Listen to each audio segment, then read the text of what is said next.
Have you ever seen a mother ban her own daughter from Thanksgiving dinner? Not because of a fight, but because the daughter's job wasn't prestigious enough to show off to guests? 5 days before the holiday, my mother called with a simple message.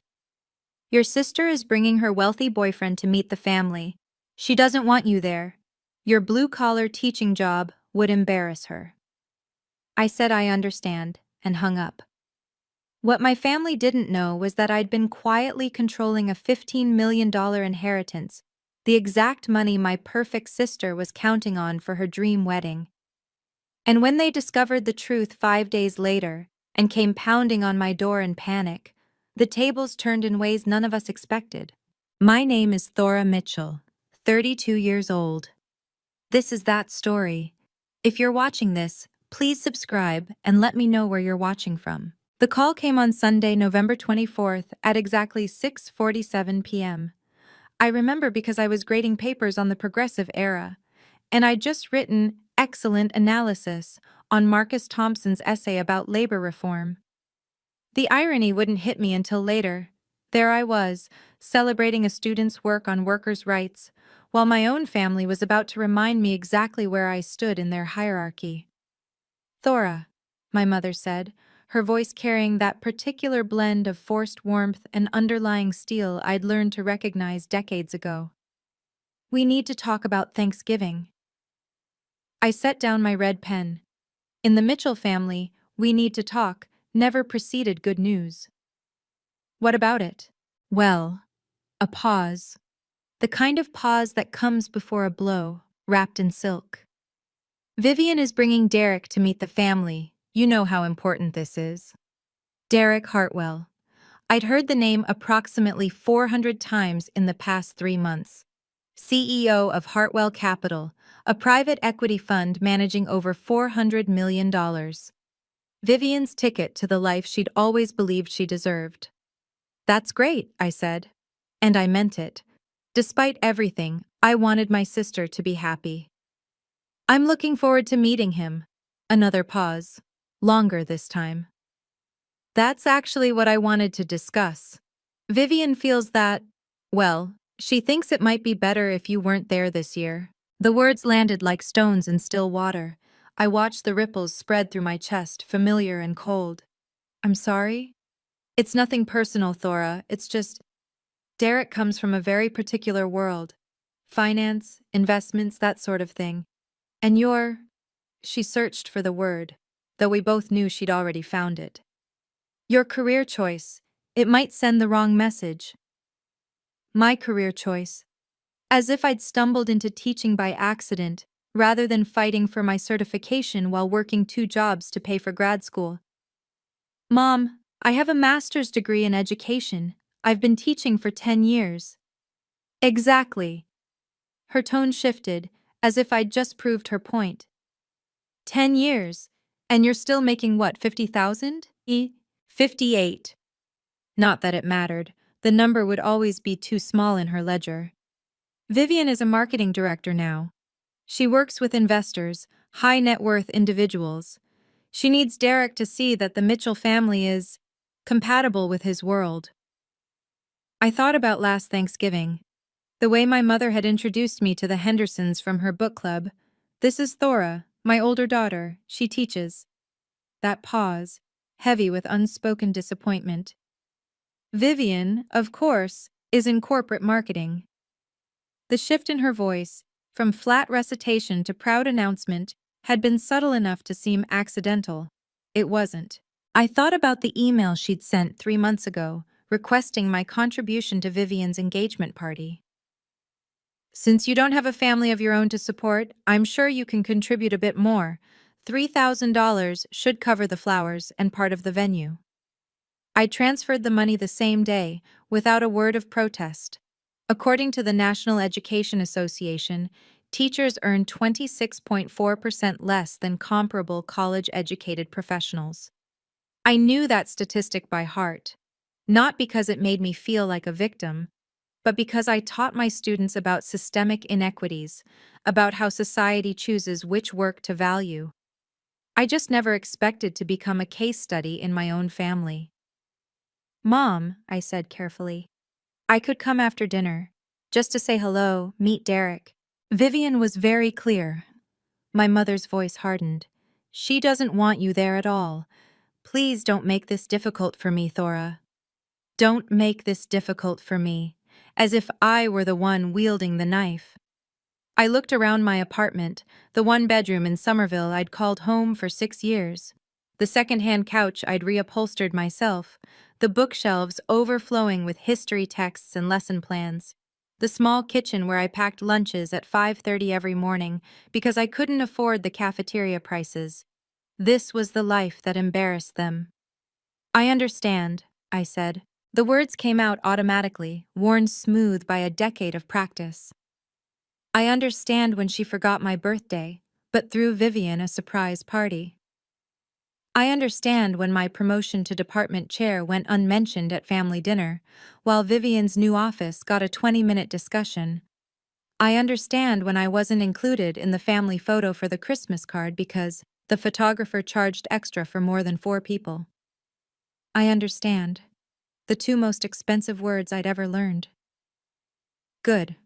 Relief flooded my mother's voice. I knew you'd be reasonable. You always are. We said goodbye. I set down the phone. For a long moment, I sat in silence, watching the last light fade from my window. Marcus Thompson's essay still lay on my desk, his words about dignity and fair treatment glowing under my lamp. Then I opened my laptop. There was a folder I hadn't touched in months, labeled simply Grandma Eleanor. Inside was an email from Margaret Caldwell, attorney at law, dated November 20th. Subject line: Annual Trust Review, Eleanor Mitchell Trust. I'd been avoiding it. Avoiding the questions it would force me to answer, the decisions it would demand. I closed the laptop again. But for the first time in 10 years, when I went to bed that night, I didn't cry. I felt something else entirely. A hollow space where my patience used to be. And somewhere in that emptiness, something new was beginning to grow. The phone call replayed in my mind throughout Monday. I stood in front of my third period class explaining the causes of the Great Depression, while Patricia Mitchell's voice echoed beneath the surface of every word. Your career choice might send the wrong message. I taught these students about economic collapse, about how entire families lost everything, and my own family considered my salary a source of shame. Ms. Mitchell? A hand went up. Jasmine Reyes Jr., sharp as a tack. You okay? You seem kind of somewhere else. I forced a smile. Just thinking about how history repeats itself, Jasmine, sometimes in ways we don't expect. That night, I calculated the stakes of silence. If I accepted this exclusion, if I simply nodded and stayed home like a good, invisible daughter, what came next? Easter? Thora, Derek's family will be there. Maybe you should sit this one out. Vivian's wedding? It's a small ceremony, very exclusive, you understand? Future holidays, birthdays, funerals. My own family's milestones happening without me. I would become a ghost in my own history. But the financial stakes were real too. My mother had already set the precedent of extracting money from me whenever convenient. The $3,000 for Vivian's engagement party, the loan of $10,500 last year for my father's fishing boat repairs, never repaid, never mentioned again. The constant implication that since I was unmarried and childless, my money was somehow communal property. If I remained silent, the requests would only grow larger. And I'd keep paying, because that's what the family disappointment does to earn her seat at a table she isn't welcome at anyway. Around 9 p.m., my phone buzzed, a text from my father, Harold. Sweetheart, I'm sorry about Thanksgiving. Your mother says it's for the best. I love you. I stared at those words for a long time. Harold Mitchell, 63 years old, retired accountant, lifelong bystander to his wife's decisions. He'd never once stood up for me, not when I was passed over for opportunities, not when my achievements went unacknowledged, not when my mother made me feel small in 100 tiny ways. But he always said he loved me. as if love without action meant anything at all. I didn't respond. Instead, I opened my laptop. The email from Margaret Caldwell sat in my inbox like a sealed envelope from another life. My grandmother Eleanor had died 2 years ago, at 85. She was the only person in my family who'd ever truly seen me. When I graduated from my master's program, she'd driven 3 hours to attend while my parents sent a card. When I got my first teaching job, she'd taken me to dinner and told me she was proud. When I confided my frustrations about feeling invisible at family gatherings, she'd taken my hand and said, "Thora, you're not invisible. You're just surrounded by people who've forgotten how to see." I hadn't understood what she'd done for me until after she was gone. I clicked on Margaret's email. Dear Ms. Mitchell, as per our annual review, the Eleanor Mitchell Irrevocable Trust currently holds assets valued at $15,247,891.33. As sole trustee, you have full discretionary authority over distributions under Section 4.2 of the trust document. Please confirm your distribution intentions for the upcoming fiscal year by December 1st. If you wish to modify distribution terms or add conditions, this must be documented before the fiscal deadline. I'm available to meet at your convenience. Best regards, Margaret Caldwell, Escroll Caldwell and Associates. $15,247,891.33. Vivian was the sole beneficiary. I was the sole trustee, the person who controlled when, how, and whether that money ever reached her hands. My grandmother had made that choice deliberately. She'd told me, in one of our last conversations, "Vivian isn't bad, Thora. She's just never had to learn the value of anything. I want you to teach her. The only way she'll understand." I'd kept this secret for 2 years. I'd told no one. Not my parents, not Vivian, not anyone. Partly because I didn't want my family's relationship with me to be about money. Partly because I wasn't ready to wield that kind of power. But now, sitting in my dark apartment, freshly exiled from Thanksgiving dinner because my teaching salary might embarrass my sister in front of her wealthy boyfriend, I began to reconsider. Not revenge. That wasn't what Grandma Eleanor intended, and it wasn't what I wanted. But boundaries? Accountability? The right to exist in my own family without apologizing for who I'd become? I closed the laptop and looked out the window at the city lights. I had held this secret for 2 years, and I was beginning to wonder if it was finally time to let it breathe. Thanksgiving Day arrived, gray and cold. The kind of November afternoon that makes you want to pull the curtains and forget the world exists. I woke at 7, out of habit. Even on holidays, my teacher's internal clock refused to sleep past dawn. I made coffee in my small kitchen, watched the steam rise, and tried not to think about the family gathering happening 15 miles away without me.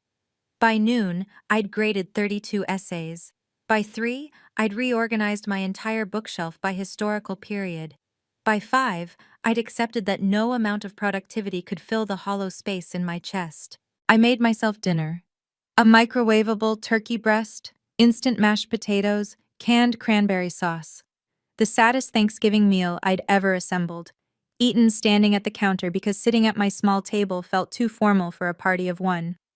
At 8:47 p.m., my phone lit up. A text from Vivian, with a photo attached. "Thanks for understanding, sis. Derek loved the dinner. He said our family is so put together. LOL. The image showed my entire family seated around my parents' mahogany dining table, the one Grandma Eleanor had given them 30 years ago. Patricia beaming at the head, Harold looking slightly uncomfortable but smiling, and Vivian glowing beside a dark-haired man in an expensive sweater. Derek Hartwell, I presumed. 4 place settings.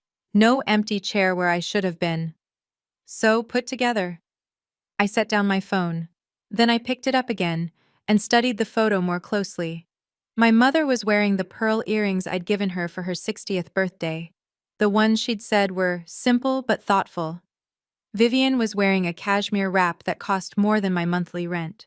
And there, in the background, just visible on the sideboard, was my grandmother's silver tea service. The one she'd promised me, before she died, because I was the only grandchild who'd ever helped her polish it. My mother had kept it. Of course she had. At 9:15 p.m., another text arrived. From my father this time. Sweetheart, I'm sorry. Your mother said this was best for everyone. I love you. I typed 3 different responses and deleted them all.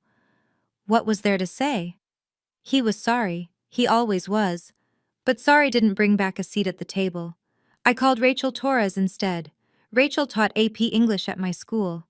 We'd started the same year, survived countless faculty meetings together, and developed the kind of friendship forged through shared frustration and cafeteria coffee. She'd listened to 10 years of Mitchell family stories, and she was the only person outside my family who knew about the trust. Please tell me you're not alone, she said. I'm alone. Thora. Her voice carried equal parts affection and exasperation. I told you to come to my sister's place. Maria made enough food for an army. I know, I needed to process. Process what? Your family being terrible? That ship sailed years ago. A pause. What happened? I told her about the text, about the photo, about the smiling faces arranged around a table that had no room for me. Rachel was quiet for a moment. When she spoke again, her voice was careful. Thora, when are you going to stop letting them treat you like this? I don't let them. You do. Not harsh, just true. You pay for their parties. You show up when they call. You apologize for existing. And they keep taking because you keep giving. What am I supposed to do? You have options. I knew what she meant. I've never wanted to use it as leverage. I know, but there's a difference between leverage and accountability. Rachel's voice softened. Your grandmother didn't make you trustee by accident. She saw something in you. Maybe it's time you saw it too. After we hung up, I sat with my laptop for a long time. Then I opened the folder, read Margaret Caldwell's email again, clicked on the attachment I'd been avoiding for months. The trust document was 47 pages long. I'd read it once, when Margaret first sent it, but the legal language had blurred together in a fog of grief and disbelief. Now I forced myself to focus. Section 4.2, Paragraph 1. The trustee shall have sole and absolute discretion to determine the timing, amount, and conditions of any distributions to the beneficiary. Sole discretion, absolute. I thought about Vivian's text. Derek loved the dinner. He said our family is so put together. I thought about the empty chair that didn't exist because they'd never set a place for me in the first place. I thought about my grandmother's voice 2 months before she died. One day, you'll understand why I chose you, Thora. One day you'll need this, and when that day comes, I want you to remember. You're not powerless. You never were. I closed the laptop. I wasn't ready to make decisions tonight, but for the first time in 2 years, I was ready to stop pretending this choice didn't exist. My grandmother had given me a key. The question was whether I was finally willing to use it. Friday morning, November 29th, I woke up with a plan. Not revenge. I'd never wanted that, and Grandma Eleanor wouldn't have wanted it either. But clarity. After years of accepting whatever crumbs my family offered, I needed to understand exactly what I was holding. I called Margaret Caldwell's office at 9 a.m. Ms. Mitchell, she said, her voice carrying the measured professionalism of someone who'd shepherded 100 families through wealth and grief. I was wondering when I'd hear from you. The fiscal deadline is Monday. I know. I'd like to meet. Today, if possible. A brief pause. I can make that work? 2 o'clock? Her office was in Back Bay, a converted brownstone with brass fixtures and leather chairs. Margaret Caldwell was 58, silver-haired, and possessed the kind of calm authority that made you feel everything would be handled properly, even when your world was falling apart. She'd been my grandmother's attorney for 20 years. She handed me a cup of coffee and spread the trust documents across her desk. Let's review the basics, she said. Your grandmother established the Eleanor Mitchell Irrevocable Trust in March 2022, approximately 8 months before her death. The trust holds various assets: stocks, bonds, a rental property in Cambridge, currently valued at just over $15 million. And Vivian is the sole beneficiary. Correct. But you, as trustee, control all distributions. Margaret tapped Section 4.2, highlighted in yellow. This is broader authority than most trustees receive. Eleanor was very specific. She wanted you to have complete discretion over timing, amounts, and conditions. She told me she wanted Vivian to learn the value of things. Margaret nodded slowly. Your grandmother and I had many conversations about her granddaughters. She loved Vivian, but she was concerned. She felt Vivian had been enabled, given things too easily, praised too freely, never required to develop resilience or gratitude. And she thought money would teach her? She thought you would teach her. The money was just the mechanism. Margaret's eyes met mine. Eleanor told me, Thora is the only person in that family with the spine to say no and the heart to say it kindly. Those were her exact words. I looked down at the documents. 47 pages of legal language, and buried within them, my grandmother's faith in me. What are my options for the annual distribution? You have several. Margaret pulled out a separate sheet. You can authorize a standard distribution. Vivian is currently eligible for up to $200,000 per year. You can defer distribution to the following year. You can add conditions, educational requirements, financial literacy courses, employment verification, or you can modify the distribution schedule entirely. And if Vivian contests any of these decisions, she can petition the court, but Eleanor's language is airtight. Unless you act in bad faith or breach fiduciary duty, your discretion is virtually unchallengeable. Margaret leaned back. Your grandmother spent considerable money ensuring that. I thought about the text from Thanksgiving, the family photo with no empty chair, the tea service that should have been mine. I'm not ready to make a decision today, I said, but I want to understand my options before Monday. Of course, Margaret gathered the papers. There's one more thing. Your grandmother left you a personal bequest, separate from the trust. $50,000, unrestricted. You've been drawing from it for charitable donations, I believe. The Beacon Hill Winter Charity Gala. I've contributed for the past 2 years. Yes, I saw those records. You're listed as a founding donor. She handed me an envelope. This arrived last week, your invitation for this year's event. I opened it. Heavy cardstock, embossed lettering. Inside, a badge with my name printed in gold. Thora Mitchell, founding donor. The gala was tomorrow night, Saturday, November 30th, grand ballroom at the Harrington Plaza. Black tie, 500 guests from Boston's financial and philanthropic elite, the same event Vivian and Derek were attending to make their social debut as a couple. I didn't realize the timing, I said quietly. Margaret's expression remained neutral, but something flickered in her eyes. Life has interesting ways of creating opportunities, Ms. Mitchell. I looked at the badge in my hands. For 2 years, I'd attended this gala anonymously, slipping in, making my donation, leaving before anyone could ask too many questions. I hadn't wanted my family to know. I hadn't wanted this part of my life to become ammunition, but they thought I was an embarrassment. Too blue-collar to sit at their Thanksgiving table, too low status to meet Derek Hartwell. And tomorrow night, I would walk into the same room they did, wearing a badge they couldn't buy. Ms. Caldwell, I said, I'd like to schedule a follow-up meeting, Monday morning before the fiscal deadline. I think I'll have more clarity by then. She smiled, the first real smile I'd seen from her all afternoon. I think you will too, Ms. Mitchell. I walked out of her office into the cold November air, the founding donor badge tucked carefully in my purse. For the first time in 10 years, I felt like I had a right to walk into a room without asking permission. Okay, I need to pause here for a moment. If you've ever been treated like you're invisible by your own family, if you've ever had to choose between your self-respect and belonging, type enough in the comments below. And if you want to know what happened at that gala, hit that like button and keep watching. Trust me, you don't want to miss what comes next. Now, back to the story.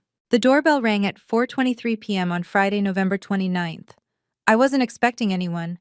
Rachel was at her sister's for the weekend, and I didn't exactly have a crowded social calendar. I peered through the peephole and felt my stomach drop. Patricia Mitchell stood in the hallway, flanked by Vivian and my father. My mother's expression carried the particular combination of urgency and entitlement I recognized from every demand she'd ever made. I opened the door. "Thora," my mother pushed past me without waiting for an invitation. "We need to talk about grandmother's trust." The words hit me like cold water. They knew. Somehow they'd found out. "How did you—" "Derek's financial advisor," Vivian interrupted, following our mother inside. "He ran a background check on our family, standard procedure for someone at his level." She said this as if it explained everything, as if invading my privacy was simply what wealthy people did. Imagine my surprise when he mentioned a $15 million trust with my name on it. A trust I never knew existed. Harold entered last, closing the door behind him. He looked uncomfortable, as he always did when conflict brewed. But he said nothing. He never did. "You're the trustee?" Vivian's voice rose. "You? A teacher making barely $50,000 a year?" "58. Whatever." She laughed, the sharp, dismissive sound I remembered from childhood. "This has to be a mistake. Grandma wouldn't have put you in charge of anything important." My mother raised her hand, silencing Vivian with a gesture. Patricia Mitchell hadn't spent 30 years climbing social ladders without learning when to deploy diplomacy. "Thora, sweetheart." Her tone shifted, softer now, the same voice she used when asking for money. "I'm sure this is all very confusing. Estate matters are complicated. But we're family, and family should handle these things together." "You mean you should handle it?" "I mean, we should make sure Grandma's wishes are properly honored." She pulled a folder from her purse. "I've had our attorney draw up paperwork to transfer the trustee role to me. It's really the most sensible arrangement. I have experience managing finances and—" "No." The word hung in the air. Simple, absolute. Patricia blinked. "I'm sorry?" "No, I won't sign that." "Thora, be reasonable." "Grandma Eleanor chose me." I kept my voice steady, drawing on 10 years of maintaining calm in front of difficult students. She had lawyers, doctors who confirmed her mental competency, and 2 witnesses. "The trust is legally binding and properly executed." Vivian stepped forward, her face flushing. "You don't know anything about money. You teach teenagers about Christopher Columbus. You ride the bus to work. And you work in marketing at your boyfriend's company because he hired you as a favor." I watched her flinch. "I know about the interview process, Vivian. Or rather, the lack of one." "How dare!" "Enough." Patricia's diplomatic mask slipped. "Thora, you're being selfish. This money is for Vivian's future, for her wedding, her security. Do you want to stand in the way of your sister's happiness?" "I'm not standing in the way of anything. I'm doing exactly what Grandma asked me to do." My mother's eyes narrowed. "And what is that, exactly?" "Making sure the money is used responsibly." The hallway of my building had thin walls. Mrs. Patterson from 4B had definitely opened her door by now, probably straining to hear every word. I was providing better entertainment than her afternoon talk shows. Vivian must have sensed the audience because her voice dropped to a hiss. "You're embarrassing us. Again. It's what you do. You embarrassed us at my engagement party, showing up in that department store dress. You would have embarrassed us at Thanksgiving if we'd let you come. And now you're embarrassing us by pretending you're capable of managing anything more complicated than a lesson plan." I thought about all the times I'd absorbed comments like these, the dress insults, the career dismissals, the constant implication that my existence was an inconvenience to be minimized. I thought about my grandmother's hand on mine, her voice saying, "You're not powerless. You never were." "You need to leave," I said. "Thora," my mother began, "I'll be at the gala tomorrow night." I hadn't planned to say it, but the words emerged with surprising clarity. If you want to discuss the trust, we can do it there. Vivian laughed. You weren't invited to the gala. Actually, I was. I reached into my purse, still sitting on the entry table, and pulled out the badge. Gold letters on cream cardstock. Founding donor. I've contributed $50,000 over the past 2 years. They send me a VIP invitation every November. For the first time in my life, I watched my mother's composure crack completely. Her mouth opened, closed, opened again. That's not possible. The organization has records. Feel free to verify. Vivian snatched the badge from my hand, staring at it as if it might burst into flames. Where did you get $50,000? Grandma Eleanor. She left me a personal bequest, separate from the trust. I took the badge back, tucking it safely away. She believed in the causes they support. I honored her memory. The silence that followed was profound. I'd spent 32 years being the invisible daughter, the embarrassing career choice, the seat that wasn't worth setting, and in 30 seconds, I'd upended everything they thought they knew about me. Patricia recovered first, her voice strained, but controlled. We'll discuss this tomorrow then, at the gala. We will. She turned toward the door, then paused. Thora, think very carefully about what you're doing. Family is everything. I know. I opened the door for them. That's why I spent 10 years trying to be part of one. They filed out, Patricia first, Vivian shooting me a look of pure venom, Harold trailing behind with something unreadable in his eyes. As my father passed, he hesitated. Thora. Not now, Dad. He nodded once and followed the others. I closed the door and listened to their footsteps fade down the hallway. My hands were shaking, but not with fear. Tomorrow night, I would walk into that ballroom. I would stand in the same room as my family, at an event they considered their territory. And for the first time, they would see me as I actually was. Not the disappointing daughter they'd invented, but the woman my grandmother had believed in. The Beacon Hill. Winter Charity Gala occupied the grand ballroom of the Harrington Plaza, a space designed to make ordinary people feel small and wealthy people feel magnificent. Crystal chandeliers cast warm light across 500 guests in designer gowns and tailored tuxedos. The minimum donation was $2,000 per ticket. The ambient conversation hummed with discussions of portfolios, philanthropy, and property values. I arrived at 7:15 p.m. on Saturday, November 30th, wearing a simple black dress I'd bought on clearance for $200. But the badge pinned to my chest, Thora Mitchell, founding donor, outshone every piece of jewelry in the room. The VIP entrance was separate from the main doors. A staff member checked my credentials, smiled warmly, and directed me toward the reception area near the stage. Ms. Mitchell, thank you so much for your continued support. The board specifically asked me to express their gratitude. It's my pleasure. My grandmother believed strongly in your mission. I accepted a glass of champagne and moved through the crowd, exchanging pleasantries with foundation staff who recognized my name from donor reports. For 2 years, I'd attended these events quietly, arriving late, leaving early, avoiding attention. Tonight was different. Tonight, I was done hiding. I spotted them across the ballroom at 7:32 p.m., Patricia in emerald green, Harold looking uncomfortable in his rental tuxedo, and Vivian radiant in a silver gown that probably cost more than my monthly salary. Beside her stood Derek Hartwell, tall, dark-haired, carrying himself with the easy confidence of someone who'd never worried about a bill in his life. They hadn't seen me yet. They were working the room, Vivian's hand on Derek's arm, performing the social choreography of ambitious people at important events. I stayed near the stage, talking with a foundation board member about education funding initiatives.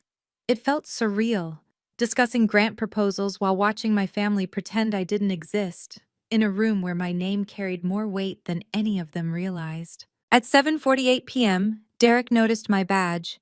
I saw the moment it happened. He was scanning the room, identifying major donors the way successful business people do when his gaze landed on my chest, specifically on the gold letters spelling founding donor. He said something to Vivian. She glanced in my direction and went pale. But Derek was already moving toward me, pulling Vivian along by the hand. He'd been trained to acknowledge major donors. It was basic networking, and whatever background check his team had run clearly hadn't included my charitable giving. "Excuse me." He extended his hand as he reached me. "I'm Derek Hartwell. I don't believe we've met, but I wanted to personally thank you for your support of the foundation. Your contributions have been extraordinary." Up close, he was handsome in an unremarkable way. Good bones, expensive grooming, the polished surface of generational wealth. But his eyes were intelligent, and when he shook my hand, his grip was genuine. "Thank you. I'm Thora Mitchell." The name registered. I watched it happen.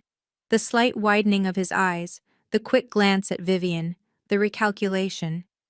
"Mitchell," he repeated slowly, "as in Vivian's older sister." "Yes." He turned to Vivian, whose face had gone from pale to gray. "You told me you didn't know the woman with the founding donor badge." "I didn't," Vivian's voice caught. "I didn't recognize her at first. The lighting."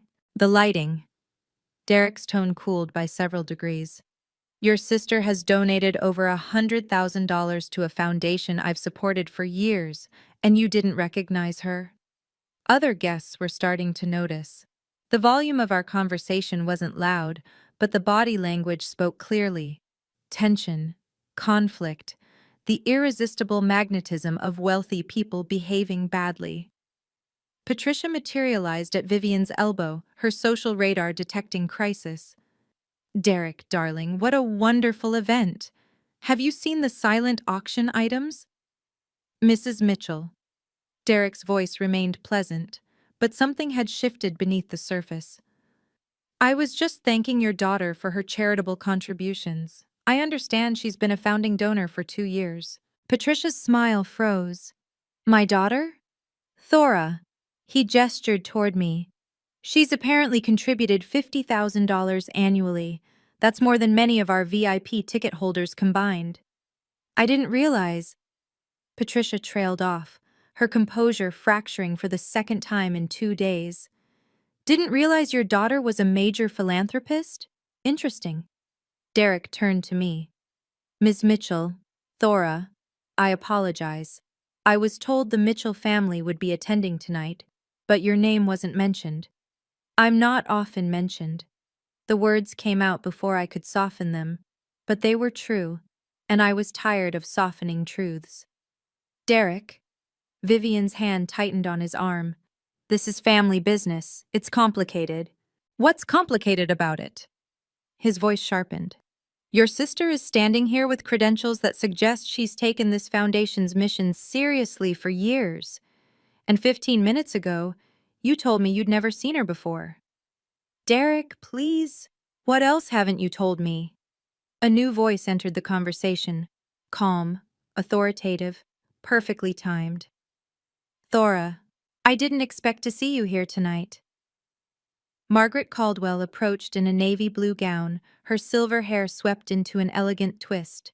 She nodded to Derek with the familiarity of professional circles overlapping at fundraisers. "Mr. Hartwell, always a pleasure." Then to me, "I hope we're still on for Monday morning. There's quite a bit to discuss regarding the annual review." Derek's attention sharpened. "Review?" Margaret smiled blandly. "Ms. Mitchell is one of my most valued clients. She manages a substantial trust with remarkable diligence." She turned to Patricia. "Your mother made an excellent choice, Mrs. Mitchell. The Eleanor Mitchell Trust is in very capable hands." The temperature around our little group dropped by several degrees. "Thora manages the trust?" Derek looked from me to Vivian. "The trust you told me was being handled by the estate?" Vivian's face had passed gray and was approaching white. I thought." "You thought what, exactly?" I watched my sister search for words, for explanations, for some way to spin this that wouldn't make her look like either a liar or a fool. She found none. I think, I said quietly, that you two have things to discuss. If you'll excuse me. I turned to walk away, but Derek's voice stopped me. Ms. Mitchell. Thora. When I looked back, his expression had shifted. The smooth social mask had cracked, revealing something rawer beneath. I apologize for whatever role I played in tonight's confusion, and for whatever's been happening with your family. You didn't know. No, but I'm starting to. He looked at Vivian with an expression I recognized, the particular disappointment of someone realizing the person beside them isn't who they pretended to be. I left them there, surrounded by 500 witnesses, and walked toward the bar. My hands were steady. My heart was calm. For the first time in my life, I'd stood in a room full of people my family admired, and they'd been forced to see me clearly. The tables hadn't just turned, they'd been flipped entirely. All right, I know what you're thinking right now. Thora, that was satisfying. Or maybe Vivian absolutely deserved that. Drop a comment and let me know whose side you're on. And if you've ever had a tables-turned moment like this in your own life, I want to hear about it.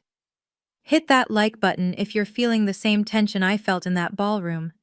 The ending might surprise you. Now where were we? I found Margaret Caldwell near the silent auction tables, examining a watercolor of the Boston skyline with professional interest. Well, she said without looking up, that was more dramatic than I anticipated. I didn't plan it. No, the best confrontations rarely are planned. She turned to face me. I have drafts of several distribution documents in my office. After tonight, do you have a clearer sense of your intentions? I thought about my grandmother's voice, about the photo from Thanksgiving with no empty chair, about Vivian's face when Derek realized she'd been hiding something. I want to defer distribution for 12 months. Margaret nodded, unsurprised. On what grounds? Beneficiary readiness.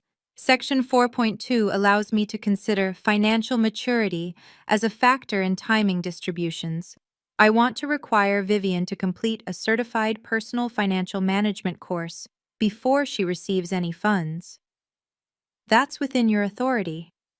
She pulled a small notepad from her clutch. Even at galas, Margaret came prepared. What else? I want to inform Derek Hartwell about the trust's existence and structure.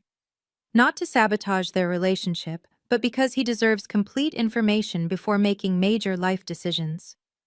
Also reasonable. Transparency rarely damages honest people. And I'm not transferring the trustee role to anyone. I'll continue serving as my grandmother intended. Margaret made a few notes. I can have the documentation ready for Monday morning. The deferral will be effective immediately upon filing. Thank you. She looked at me for a long moment. Eleanor would be proud, you know. Not because you're punishing your sister, you're not, but because you're finally using the authority she gave you. That's what she wanted. Before I could respond, footsteps approached. Vivian, alone now, her silver gown somehow diminished by the fury in her eyes. I hope you're satisfied. Her voice was low but venomous. Derek wants to reconsider everything. The engagement, the wedding plans, everything, because of you. No, I kept my tone even. Because of choices you made, lies you told. I just happened to be standing in the room when the truth became visible. You ruined my life. I corrected a misunderstanding. If your life was built on that misunderstanding, that's not my responsibility. She struggled for words, her composure crumbling. You've always been jealous of me, always, because I'm successful and you're just a teacher, Vivian.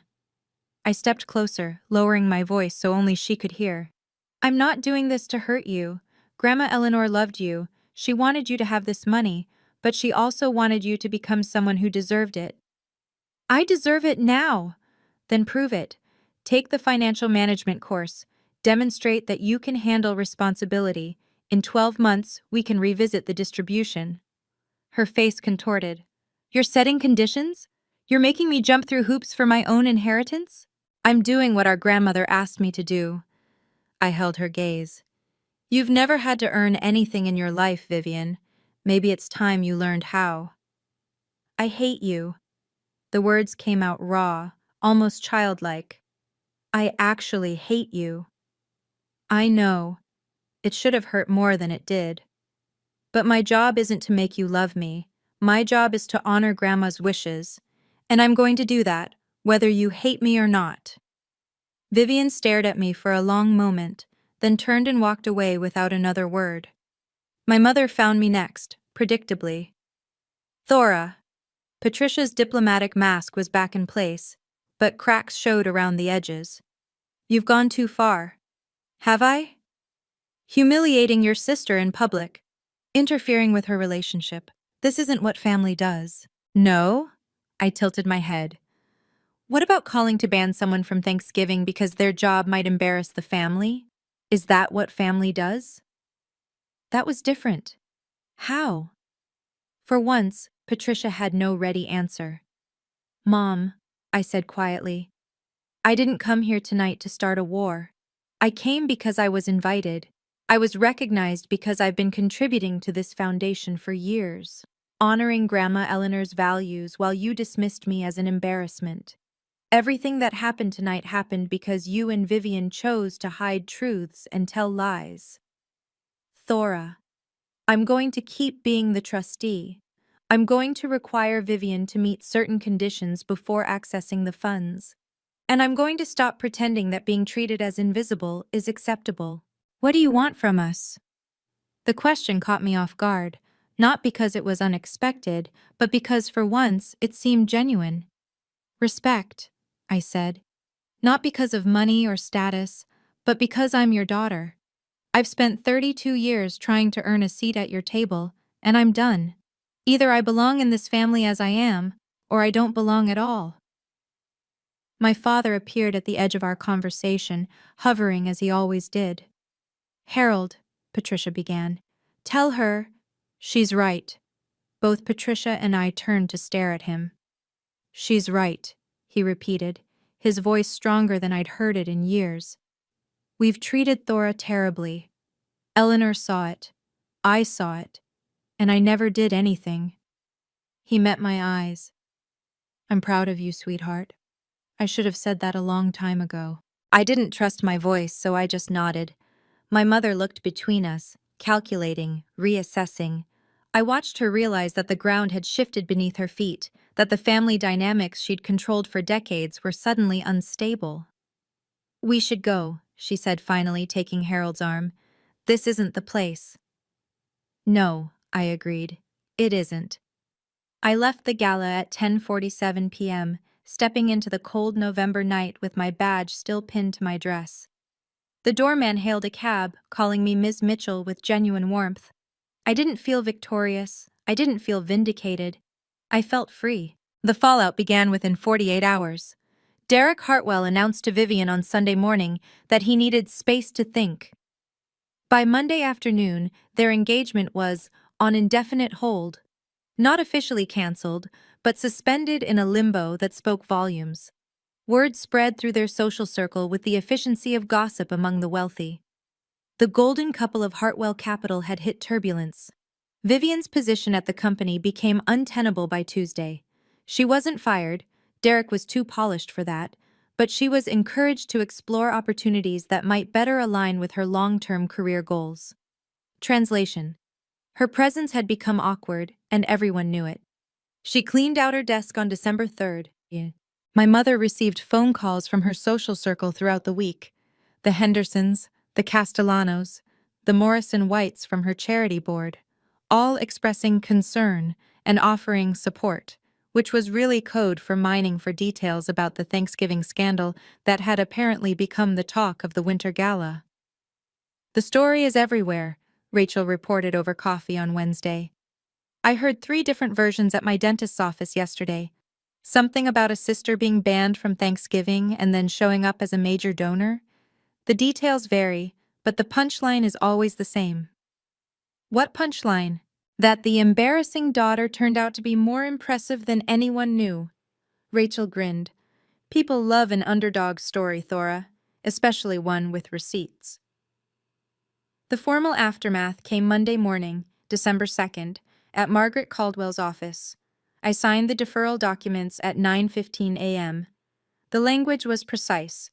Distributions from the Eleanor Mitchell Irrevocable Trust to beneficiary Vivian Mitchell would be suspended for 12 months, pending completion of a certified personal financial management program from an accredited institution. The course requirement wasn't punitive. It was exactly the kind of condition trustees routinely imposed on young beneficiaries who hadn't demonstrated financial readiness. For what it's worth, Margaret said as she notarized the final page, your grandmother would have handled this exactly the same way. She wasn't interested in punishment. She was interested in growth. I hope Vivian sees it that way eventually. She might. Time changes perspectives. Margaret slid the completed documents into a folder. There's one more thing. Derek Hartwell's assistant contacted my office yesterday. He'd like to meet with you privately. No pressure. You're under no obligation, but he expressed genuine interest in understanding the family situation better. I thought about it. I'll consider it. The email from my father arrived that afternoon. It was 3 pages long. The most Harold Mitchell had written to anyone in years, probably. He apologized for 32 years of silence. He acknowledged that my mother's treatment of me had been unfair and that his failure to intervene made him complicit. He didn't make excuses or ask for forgiveness. He simply said he wanted to do better, if I'd let him try. I read it 3 times, then saved it in a folder labeled Family. Vivian's response came by text on December 5th. Fine, I'll take your stupid course, but don't expect me to thank you for this. I replied, I don't expect thanks, I expect results. Good luck with the program. She didn't respond, but Margaret confirmed her enrollment 2 days later. Introduction to Personal Financial Management, starting January 15th at a local community college. 12 weeks. The first step toward proving she could handle the inheritance our grandmother had left for her. The Boston Society blog ran a piece on December 8th, anonymous but clearly sourced from gala attendees. The Thanksgiving scandal that rocked the Winter Gala told a version of events that was mostly accurate, painting my family in unflattering terms while presenting me as a quiet philanthropist who emerged from the shadows with impeccable timing. I didn't love being public, but I couldn't deny the satisfaction of seeing the truth acknowledged in print. On December 10th, I received an email from the Foundation's board. Dear Ms. Mitchell, in recognition of your extraordinary commitment to our mission, we would like to extend an invitation to join our advisory council. Your perspective as an educator and your dedication to charitable giving would be invaluable to our strategic planning efforts. We hope you'll consider this opportunity. Warmest regards, the Beacon Hill Foundation Board. I read it sitting at my kitchen table, in the apartment my family had considered embarrassing, after a day of teaching students about the progressive era and the long arc of social change. Maybe, I thought, that arc was bending in my direction for once. December 21st. 4 days before Christmas. 3 weeks since the gala. My apartment was warm with cooking smells, rosemary chicken, roasted vegetables, a pie cooling on the counter that Rachel had brought despite insisting she didn't bake. We'd pushed my small table against the wall to make room for 6 chairs. Rachel, 2 colleagues from school, Maria from Rachel's family, and my father. Just my father. Patricia had called twice, asking to be included. I'd declined both times. Not yet, Mom. I need more time. How much time? I'll let you know. She hadn't argued. That, more than anything, told me how much the last 3 weeks had shifted our family's dynamics. Harold arrived at 5:30, carrying a bottle of wine and an expression of nervous hope. He'd never visited my apartment before. In 10 years, no one from my family had. It's nice, he said, looking around at my books and photographs and the small touches that made this space mine. It's you. Thanks, Dad. The dinner was imperfect and wonderful. Rachel told embarrassing stories from our first year of teaching. Maria dominated a debate about the best pie crust technique. My colleagues complained about standardized testing. My father listened more than he spoke, but when he did contribute, his comments were thoughtful and kind. At one point, he caught my eye across the table and mouthed, "Thank you." I nodded. We were both learning what this could look like, a relationship built on honesty instead of avoidance. Vivian texted at 7:45 p.m. "Merry Christmas, Thora. I'm trying." I showed my father the message. He read it twice, then handed my phone back. "She means it," he said. "The course is harder than she expected, but she's doing the work." "Good." "She asked me if you'd ever forgive her." I thought about that for a moment. Forgiveness isn't the issue. Trust is. And trust takes time. He nodded slowly. "That's fair." I texted Vivian back. "I see that. Merry Christmas." 3 words. Not absolution, not warmth, but acknowledgement. A door left slightly open. After the guests left, Rachel lingering to help with dishes despite my protests, I sat alone in the quiet of my apartment, looking at the Christmas lights I'd strung across my window. The past month had taught me things I should have learned years ago. That boundaries aren't punishment, they're protection. That saying no to unfair treatment isn't selfish, it's necessary. That you can love people and still refuse to accept harm from them. My grandmother had understood this. She'd given me the tools to protect myself, knowing I'd need time to find the courage to use them. "You're not powerless," she'd told me. "You never were." I hadn't believed her then. I believed her now. The foundation's invitation sat on my coffee table. I'd decided to accept, not because I needed the status or the recognition, but because it felt right. Continuing my grandmother's legacy of thoughtful giving, being part of something larger than my family's dysfunction. And teaching. I'd keep teaching. Not because I couldn't do anything else, but because it mattered. Because every time a student like Marcus Thompson wrote an excellent essay or Jasmine Reyes asked a sharp question, I was reminded why I'd chosen this path in the first place. My blue-collar job had never been the problem. The problem was people who measured worth in dollars instead of impact. I pulled out my phone and typed an email to Derek Hartwell's assistant. "I'd be willing to meet. Coffee, somewhere neutral. Let me know what works." He deserved to understand what he was considering marrying into, or choosing to walk away from. Whatever he decided, it would be based on truth. The last thing I did that night was look at the family photo from Thanksgiving. The one Vivian had texted me with 4 smiling faces and no empty chair. I didn't delete it. I didn't need to. That photo wasn't my story anymore. It was evidence of a version of my family that no longer existed, because I'd stopped pretending it was acceptable. If you asked me whether I had regrets, the answer would be simple. No. None. I only wished I'd done it sooner. And that's my story. If you've ever had to draw a line with people you love, or if you're thinking about doing it, know that you're not alone. Drop a comment and tell me your thoughts. If you want more stories like this one, subscribe and hit that notification bell so you don't miss anything. Check out the description for similar videos. Thank you for being here with me. Take care of yourself. You deserve it.